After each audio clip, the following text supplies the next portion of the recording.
Hello बच्चों, अब करेंगे question number 15। A wire is in the shape of a square of side 10 centimetre. If the wire is rebent into a rectangle of length 12 centimetre, find its breadth. Which figure encloses more area by how much. Question number 15 में आपसे बोला है एक wire है, किस shape में है, square की शेप में है, जिसकी साइड आपको 10 सेंटीमीटर आपको गिवन है। ये जो वायर है स्क्वायर की शेप में है, इसको रीबेंड किया गया है, यानी इसको दोबारा बनाया गया है। वायर किस फॉर्म में है? ये रेक्टेंगल की फॉर्म में है।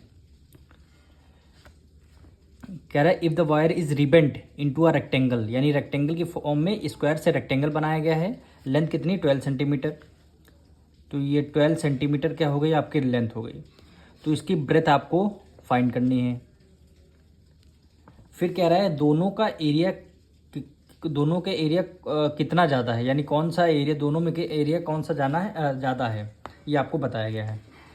तो क्वेश्चन में ये देखिए, ये आपका जितना वायर आपके स्क्वायर में लगा है उतना वायर आपके रेक्टेंगल में ही भी लगा है। तो वायर का मतलब है ये साइड साइड वायर लगा है। तो साइड साइड हम क्या निकालते हैं? पेरीमीटर निकालते हैं। यानी जितना इसका स्क्वायर का पेरीमीटर होगा उतना रेक्टेंगल का पेरीमीटर होगा। क्यों होगा? क्योंकि जितना वायर स्क्वायर में लगा है उतना वायर हम रेक्टेंगल में ही लगा है। तो दोनों के पेरीमीटर क्या हो जाएंगे? सेम हो जाएंगे।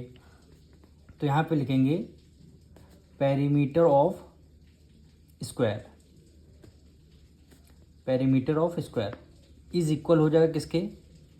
पेरीमीटर ऑफ रेक्टेंगल के। पेरीमीटर ऑफ रेक्टेंगल के। पेरीमीटर ऑफ स्क्वायर कितना होता है? 4 into side. Perimeter of rectangle क्या होता है? लेंथ मल्टीप्लाई ब्रेथ होगा था। और 4 को एज इट इज लिखा है। साइड ऑफ अ स्क्वायर कितना गिवन है? 10 गिवन है। इक्वल टू लेंथ हमें कितनी गिवन है? 12 सेंटीमीटर। मल्टीप्लाई ब्रेथ आपको निकालना है, यानी बी की वैल्यू आपको फाइंड करनी है।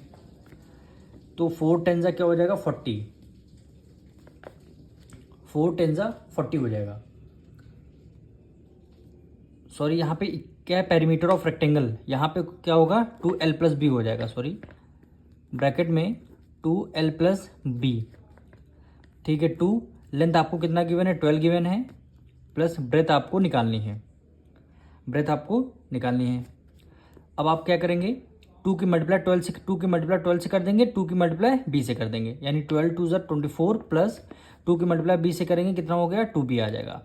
और 24 इधर प्लस में इक्वल टू के इस तरफ माइनस में आ जाएगा, यानी 40 माइनस 24 इक्वल टू 2b आ जाएगा। 10 में से 4 गया, 6 आ गया, 3 में से 2 गया, 1 आ गया, कितना? 16 हो गया। अब 2 इधर मल्टीप्लाई में इक्वल टू के इस तरफ आ जाएगा, डिवाइड में आ जाएगा। 2 को 8 से डिविजल करेंगे, 2 को 16 से डिविजल करेंगे, 2 8 जा 16, यानी 16 क्या आ जाएगा? सेंटीमीटर। ब्रेथ हमारी कितनी आ गई? 8 सेंटीमीटर, जो कि क्वेश्चन में आपसे पूछा गया था। अब कह रहा है दोनों शेप हैं, किनका एरिया ज़्यादा है। तो आपको एरिया ऑफ स्क्वायर निकालेंगे, फिर क्या निकालेंगे? एरिया ऑफ रेक्टेंगल निकालेंगे। यहाँ पे लिख देंगे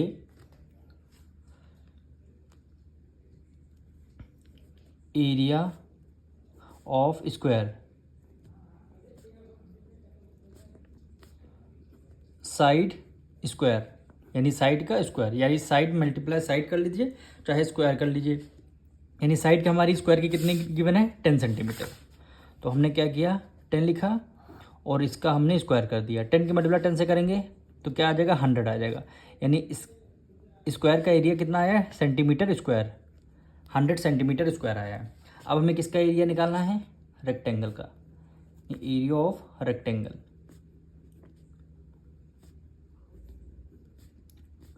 यानी लेंथ मल्टीप्लाई ब्रेथ। लेंथ हमें क्वेश्चन में गिवन था 12, मल्टीप्लाई ब्रेथ हमारा कितना आया है? 8 आया है। 12 8 जा 96 सेंटीमीटर स्क्वायर। अब देखिए, अब इसको एरिया का स्क्वायर कितना? 100 है। रेक्टेंगल का एरिया कितना है? 96 है। कौन सा एरिया ज़्यादा है? एरिया स्क्वायर का एरिया ज़्यादा है। तो कह रहा था हाउ मच। तो यहाँ पे लिख देंगे area of square is greater